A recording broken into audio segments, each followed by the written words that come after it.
Ice நேரா சிபு கிட்ட வந்து உங்ககிட்ட கொஞ்சம் பேசணும்னு சொல்ல, எனக்கு தெரியும் உங்க வாய்ஸை நான் கேட்டேன். உங்களுக்குள்ள நிறைய டேலண்ட் இருக்குன்னு பேசிக்கிட்டே இருக்க. யார் உங்ககிட்ட வந்து அந்த வீடியோவை காமிச்சாங்களோ அதை அப்படியே மறந்துடுங்கன்னு சொல்ல தான் வந்தேன். எனக்கு இப்ப பாடணும், சிங்கர் ஆகணுன்ற நினைப்பே இல்ல. என் ஃபோக்கஸ் எல்லாம் இப்ப கிச்சன்ல தான் இருக்கு. நான் செஃப்பா இருக்கணும்னு தான் ஆசைப்படுறேன்னு என்னை புரிஞ்சுக்கோங்கன்னு சொல்லிட்டு கிளம்புறா. ஆனா சிபு அப்படியே அவளை கூப்பிட்டு, நீங்க இந்த சாங்கை மட்டும் பாடினா எங்கேயோ போயிருவீங்க. ஒரு தடவைக்கு 2 தடவை யோசிச்சு முடிவு பண்ணுங்கன்னு கன்வின்ஸ் பண்ண ட்ரை பண்ணேன். நான் ஆல்ரெடி முடிவு பண்ணிட்டேன்னு சொல்லிட்டு கிளம்புறா. இங்க பாண்டி வெற்றி கிட்ட, எதுக்குடா அவ அப்படி உங்ககிட்ட நடந்துக்கிட்டா? என்ன பிரச்சனையா இருந்தாலும் ஒருத்தனை கை நீட்டி அடிக்கிறதெல்லாம் ரொம்ப தப்பு. அவ கரெக்டா தான் பண்ணியிருக்கா, எல்லா தப்பும் என் மேலதான். நீயே சொல்லு, அவ எவ்வளவு கஷ்டப்பட்டு இருந்தா என்ன அடிக்கிற அளவுக்கு போயிருப்பா. விடு, இனிமேல் இதை பத்தி பேசாதுன்னு சொல்ல, அப்ப பாண்டியே வாக்கி டாக்கில இருந்து கூப்பிட்டதும் உங்ககிட்ட வந்து பேசிக்கிறேன்னு சொல்லிட்டு போறான். வெற்றியும் அமைதியாவே இருக்கதை பார்த்து, ஜி இப்படியே இருந்தா என்ன பண்றது? கெஸ்ட் எல்லாம் வர ஆரம்பிச்சிருவாங்க, வேலையை ஆரம்பிக்கலாமான்னு கேட்டதும் அவனும் சரின்னு வேலையை ஸ்டார்ட் பண்றான். இந்த பக்கம் ஐசுவும் நெடுமாறன் கிட்ட வந்து, தயவு செஞ்சு என்ன மன்னிச்சிருங்கப்பா. இனிமேல் உங்களுக்கு பிடிக்காத எதையுமே நான் பண்ண மாட்டேன். இதுக்கப்புறம் நான் பாட மாட்டேன்னு அவளோட மாஸ்கை டேபிள் எடுத்து வச்சுட்டு, அக்காவு மாதிரி நானும் உங்களை ஏமாத்திட்டு போயிடுவேன்னு நீங்க கவலைப்படாதீங்க. எனக்கு எல்லாத்தையும் விட நீங்க தான் முக்கியம்ப்பா. நீங்க பழைய மாதிரி என்கிட்ட பேசுவீங்கன்னு நான் நம்புறேன்னு சொல்லிட்டு கிளம்புறா. நெடுமாறன் நம்ம பேசுறதெல்லாம் கேட்டும் கேட்காத மாதிரி இருந்துட்டு, அவ போனதுக்கு அப்புறம் அந்த மாஸ்கை எடுத்து பார்த்து ரொம்ப கோவத்தோட அதை டஸ்ட்பினுக்குள்ள தூக்கி போடுறாரு. அப்புறம் ஐசுவும் நைட்டு நடந்ததெல்லாம் வேணிக்கிட்ட சொன்னதும், அறிவு இருக்காடி உனக்கு? அரையிற அளவுக்கு அவன் என்ன தப்பு பண்ணா? என்ன பண்ண சொல்ற?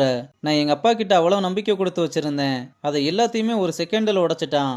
அவன் சிபு கிட்ட பேசி உனக்கு சான்ஸ் தான் வாங்கி கொடுத்துருக்கான். ஏன் நானும் தானே ட்ரை பண்ணேன். நானா கேட்டேன் சான்ஸ் வாங்கி கொடுக்க சொல்லி. அதுக்காக அவனை அடிக்கிறதெல்லாம் சரியாயிராது. நீ பண்றதெல்லாம் கொஞ்சம் கூட சரியில்லைன்னு ரொம்ப கோவமா கிளம்புறா.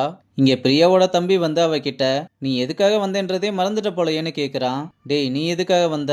நான் தான் உனக்கு கால் பண்றேன்னு சொன்னேன்ல. அதெல்லாம் விடு, உன் பிளான் என்னன்னு சொல்லு. வர 22ஆம் தேதி மெயின்டெனன்ஸ் டீம் பவர் கட் பண்ண போறாங்க. அன்னைக்கு எந்த சிசிடிவியும் ஒர்க் ஆகாது. நீ எதுக்கும் கவலைப்படாத. கர்மானு ஒன்று இருக்கிறதா நான் நம்புறேன்னு சொல்றா. இவங்க 2 பேரும் சேர்ந்து யாருக்கு ஸ்கெட்ச போடுறாங்கன்னு இப்ப வர ஒன்றும் தெரியல. இந்த பக்கம் ஐசுவும் வெற்றியும் எதிர பார்த்தும் கூட ஏதோ 3வது மனுஷன் பாக்குற மாதிரி கண்டுக்காம கூட கிராஸ் பண்ணி போறாங்க. வெற்றி திரும்பி கூட பார்க்காம போனாலும் ஐசு கொஞ்சம் தூரம் போனதும் அவனை திரும்பி பாக்குறா.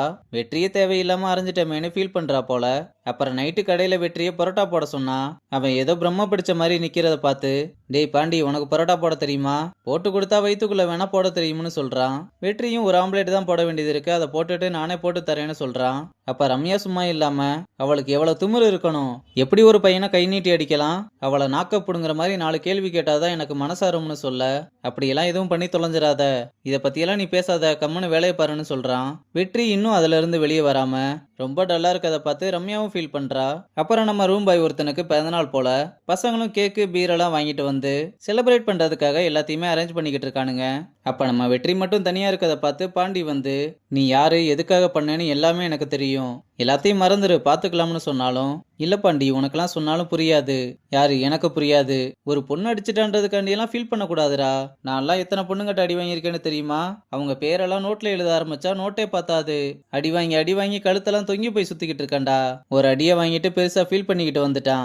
இப்போ ஒரு 2 வருஷத்துக்கு முன்னாடி கூட ஒரு பொண்ணு கிட்ட அடி வாங்கினேன். ஆனா அவ அடிச்சது மட்டும் கொஞ்சம் வித்தியாசமா இருந்துச்சு.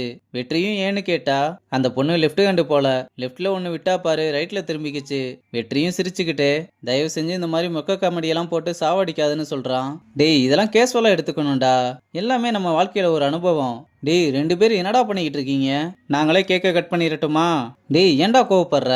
வா போய் வெட்டுவோம்னு வெற்றியை கூப்பிட, நீ போ பாண்டி, நான் வர்றேன். எதுக்கு என்ன முன்னாடி போக விட்டு நீ தனியா அழுகிறதுக்கா?